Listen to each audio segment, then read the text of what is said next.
Welcome to RJ சமையல். வாங்க இன்றைக்கி என்ன செய்யலான்னு பார்க்கலாம். நான் ஏற்கனவே மூக்கெல்லாம் வேக வச்சுருக்கிறேன். நம்ம இந்த தண்ணி வச்சு தான் நம்ம இப்போ ரசம் வைக்க போகிறோம். அடுப்பு பற்ற வச்சுக்கலாம். இந்த மாதிரி பாத்திரத்தை ஒன்று வச்சுக்கோங்க, சூடாகட்டும். எண்ணெய் தேவையான அளவு ஊற்றிக்கங்க.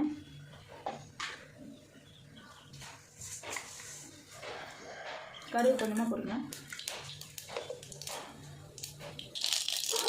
பாருங்க, சின்ன நான் ஒரு 5 எடுத்துருக்கேன். 4 பல் பூண்டு, சீரகம், மிளகு, வரமிளகா, கருவேப்பிலை.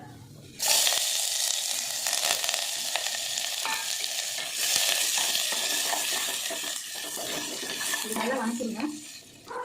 பாருங்க, வணங்கிடுச்சு. நான் சின்ன தக்காளியாக ஒரு தக்காளி எடுத்துருக்கேன். இதையும் போடுங்க. இதை நல்லா வணக்கிடுங்க. பாருங்க, இந்த அளவுக்கு வணங்கினா போதும். நான் கொஞ்சம் மிளகாத்தூள் போடுறேன், ஒரு 1/4 ஸ்பூனு. அடுப்பு கம்மியாக வச்சுங்க. கொஞ்சம் பெருங்காயத்தூள். இது நல்லா கலந்து விடுறேன்.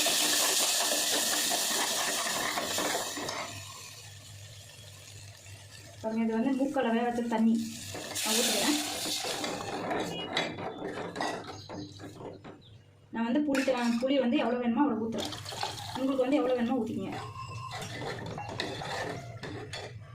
இப்போ அடுப்பு அதிகமாக வச்சுங்க. எவ்வளோ தேவையோ அவ்வளோ உப்பு போட்டுக்கணும்.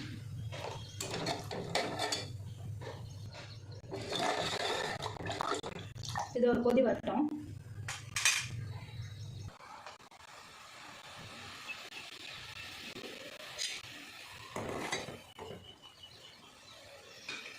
இப்போ ரெடி ஆயிடுச்சுங்க. அடுப்பு ஆஃப் பண்ணிடலாம்.